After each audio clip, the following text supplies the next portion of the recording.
Hello everyone, this is the RM Review. Today reviewing Captain America, starring Chris Evans, Tommy Lee Jones, and who else, Mark? Rose Olcott, I think. Hang on, I can double check that now. We're just going to check that right now. Adam, Hello. This is your first sort of review with us. You've not seen the film, you've seen the trailer, so there's not so much you can say today, but you're going to sort of sit down with us. Well, what did you think about the trailer? Because the trailer really drew me in. Because if someone just said a Captain America film, I'd be like, "Holy shit!" But I watched the trailer, and that got me interested. So after what do you think about the trailer? Well, I have to agree. When Chris Evans came out of the special machine that converted him from a skinny little runt to a Tell you what, tank. How good are the graphics on him being when he's little?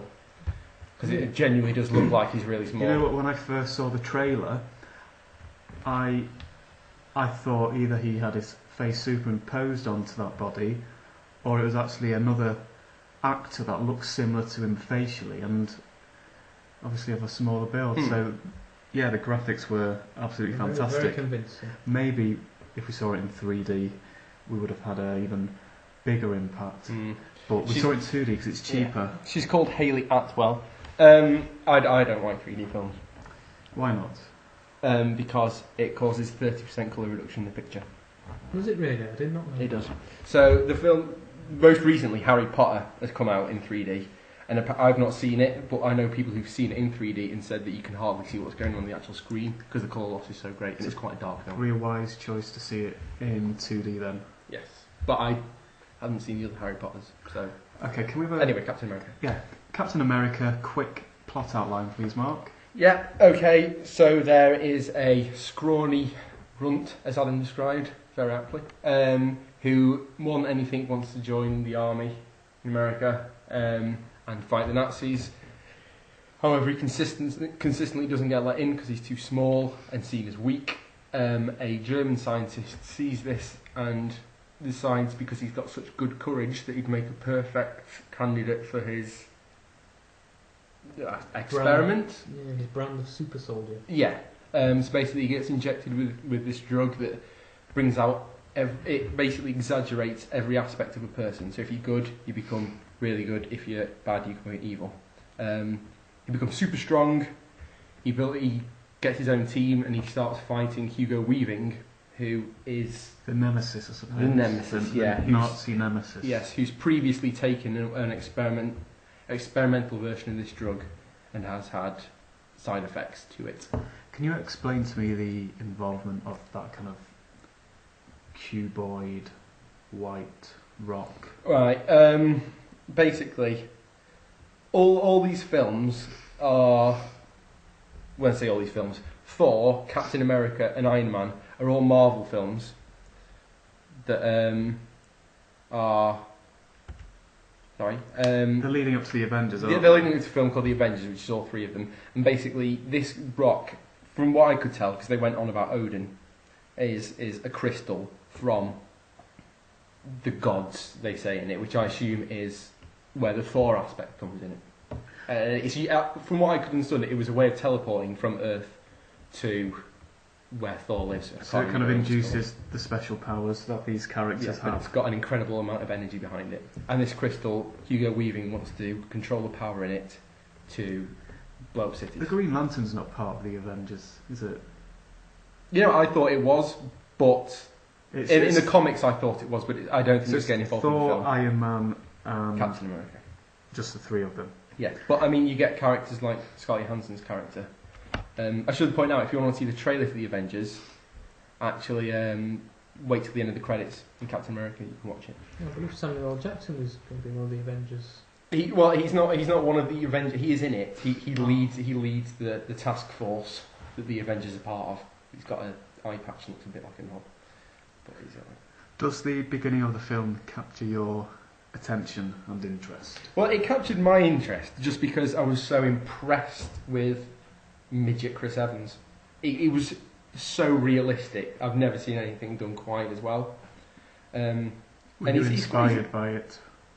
What, to join the army? No. Not to join the army, but the small, midget, as you put it, sort of becoming a force to be reckoned with. I'll tell you, when I saw him come out of the machine, built like an absolute tank, it did make me think, I need to go to the gym, and I couldn't look like that. Adam already does look similar to Chris Evans. He's chiseled, he's got big enough pecs. Whereby myself and Mark are, flabtastic. Yeah, flabtastic, perhaps. Something to hold on to, the girls love it. Did the plot flow? Were you kind of interested? Oh yeah, Did it seem like it sort of did not drag on? It didn't drag on. I mean, they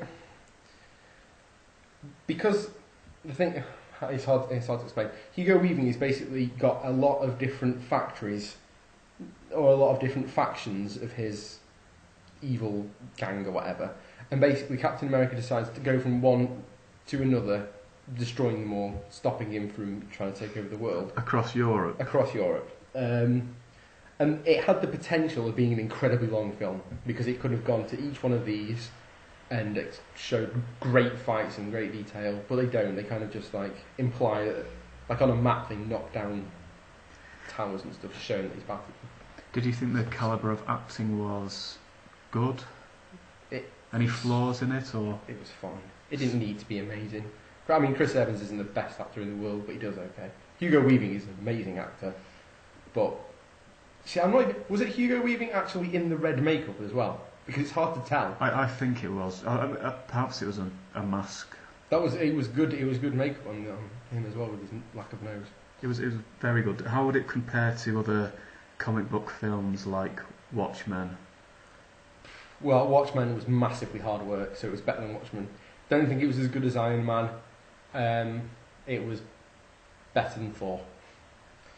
And Batman is still the benchmark for comic book film. Christopher Nolan's Batman. Was there an exciting climax to the film? There was an exciting climax, but again, that was linked with the Avenger films. So as someone who's looking forward to Avenger films, I was like, yes. Do you think the trailer showed a fair reflection of the film? Because obviously it's a very good trailer, dramatic. Did the film reflect that, or were you disappointed in any way? No, it was the trailer. I mean, maybe gave a little bit too much away. It didn't give away how brilliant Tommy Lee Jones is, because he made me laugh quite a lot in the film. But the trailer sums the film up pretty well. If you like the trailer, you'll like the film. If you don't like the trailer, you won't like the film.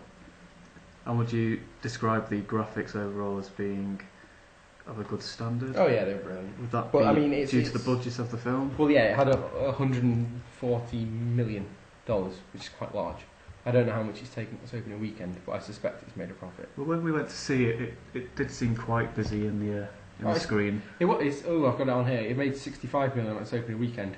Harry Potter cost about the same and made $160 million. But that's a different ball game, isn't it? Well, but that's the highest the Manchester United of films.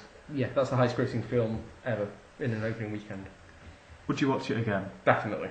It was good. It's good fun. Are you more excited by the prospect of seeing the Avengers than you were seeing this film?